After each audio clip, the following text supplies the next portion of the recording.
We start today with one deal between the U.S. and Russia over Syria that has drawn concerns and public warnings from Israel. And now officials from the U.S. National Security Council have arrived in Israel with exactly that in focus. The ceasefire deal they're talking about deals with southwest Syria, right along the Israeli and Jordanian borders. It was after President Trump's meeting with Putin on Saturday that the State Department released these details on that deal, aiming for the reduction and ultimate elimination of foreign forces from the area. Israel says it doesn't do nearly enough to stop Iran and Hezbollah, and today, Russian Foreign Minister Sergei Lavrov addressed it, saying that was never agreed to in the first place. No one mentioned Iran or pro-Iranian forces. If we talk about pro-Iranian forces, somebody might be tempted to call the entire Syrian army pro-Iranian. And then what? It should surrender? In my opinion, it is wishful thinking. If we have a look at those who are the most dangerous, it would be protégés of the U.S., the wide range of the foreign terrorists and troops who tag along with the armed opposition supported by the U.S. With us from our studios in Washington, Matthew Brodsky, Middle East and geopolitical analyst for Wikistrat. And Matthew, we hear President Trump talking a lot about Iranian expansion in the Middle East, about clamping down on Iran. But looking at this deal he did with Russia, if we're to believe the Russian foreign minister, they have no plans whatsoever to get Iran out of Syria. Yeah, I would say you're right, and that's what it shows. I think the Trump administration has really based this plan on a number of fallacies, but foremost among them is that Russia has the United States' interest at heart, that they have any shared interest when it comes to Syria, and specifically when it comes to the role of Iran. Russia and Iran are working together. They've done that to prop up Assad for a number of years, but they have strategically cooperated for a long time, and there's a good reason for that. The United States has not figured out yet, apparently, that if you're going to try to shake that type of arrangement, you need to weaken Iran so that Iran is less strategically important to Russia. Right now, we're just blindly trusting Russia, and I think Israel has every right to be concerned. I also think that it's quite clear that the president has been getting some really, really bad advice. So, Matthew, what kind of leverage, if any, even if the U.S. now wants to readjust this agreement or change that situation, what leverage does the U.S. have in Syria right now?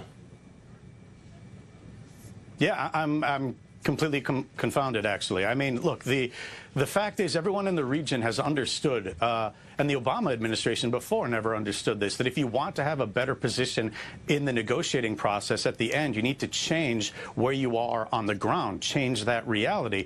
So the United States standing from afar and, you know, not really supporting our Kurdish allies across the border in Iraq, this doesn't bode well for the U.S. increasing its leverage, as you would say. So I don't see the U.S. as having more leverage. And when it comes to getting, you know, talking about getting forces that are loyal to Iran or Iran itself out, Hezbollah is not going to go out. They're in the Kalamaun, they're from Qusayr down to Quneitra. They're there to stay. They've increased about their territory by about a third using that part in Syria.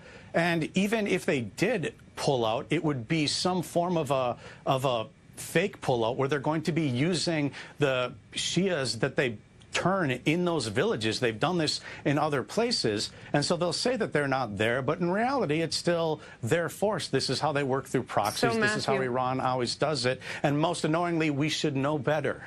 So Matthew, with all that you're saying about the U.S. In the Middle East, specifically in Syria, we have U.S. National Security Council officials coming to Israel today. Surely this is on the agenda. From what you say, is it really up to Israel, even in those meetings, to say we'll take the lead in clamping down on Iran? Look, in my opinion, the only upside that I see for Israel on this is that you have a president who literally at a gut Kishka level, he likes Israel a lot. That's different than the Obama administration that went out of its way to throw Israel under the bus. So if Israel has to act on its own, as I imagine it will at some point, I think that the Trump administration will end up backing Israel, you know, instead of kneecapping them like the Obama administration. But how this all plays out with the nuclear deal and everything else the Trump administration is thinking You know, I can't see how that works. All right, Matthew Brodsky in Washington, thanks very much for weighing in. And a bigger part of the story, while Israel is airing its concerns over ceasefires in Syria, for Syrian civilians on the ground, those so-called de-escalation zones are proving dangerous. One of those was a market in the rebel-held town of Aleppo, in Aleppo province, rather, on Monday. The death toll there now rising to 61 people. The strike said to be carried out by Syrian or Russian warplanes in what is also supposed to be a de-escalation zone. Our senior Middle East correspondent, Mohammed Al-Qasim, is joining us from Gaziantep, Turkey. And Mohammed, give us a little bit of context. Just how often are these de-escalation zones actually breached, ending up in a deadly attack like we saw yesterday? Nurit, for Syrian civilians who live in Syria, and we've talked to some Syrians here in Gaziantep who have relatives there, they say this is a regular occurrence. It happens almost daily, and for all intents and purposes, for Syrian civilians living in Syria or even outside Syria, they say that those de-escalation zones, the ceasefire agreements that was reached and brokered by the Russians, Iranians, and Turkish government is nothing but dead, because they are going to be preached. They are regularly preached by the Syrian government, by the Russian Air Force, as many say happened yesterday with 3 airstrikes. So far, no one knows for sure who was behind these airstrikes, whether it was the Russian Air Force or the Syrian Air Force, but they say that these kind of airstrikes and these kind of attacks in these de-escalation zones are proof that they just don't work, and they're only there to serve the Syrian government.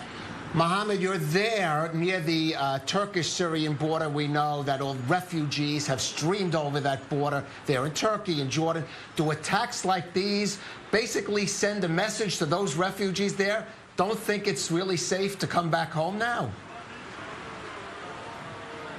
That's a very good point, Calev. Many of the Syrians who live here in Gaziantep and the area surrounding the city that we've talked to in the last few days, they say this is exactly why they are not really planning on going back to their homes, to their villages and cities anytime soon, even though they hear about these ceasefires and de-escalation zones, but it's not really all quiet on that front. In fact, they say what they hear from their relatives living inside Syria and in those geographic places, that the conflict is still ongoing, and the Syrian Air Force as well as the Russian Air Force and the Syrian army on the ground is still targeting these villages and cities and civilians, and they don't feel safe now to go back anytime soon.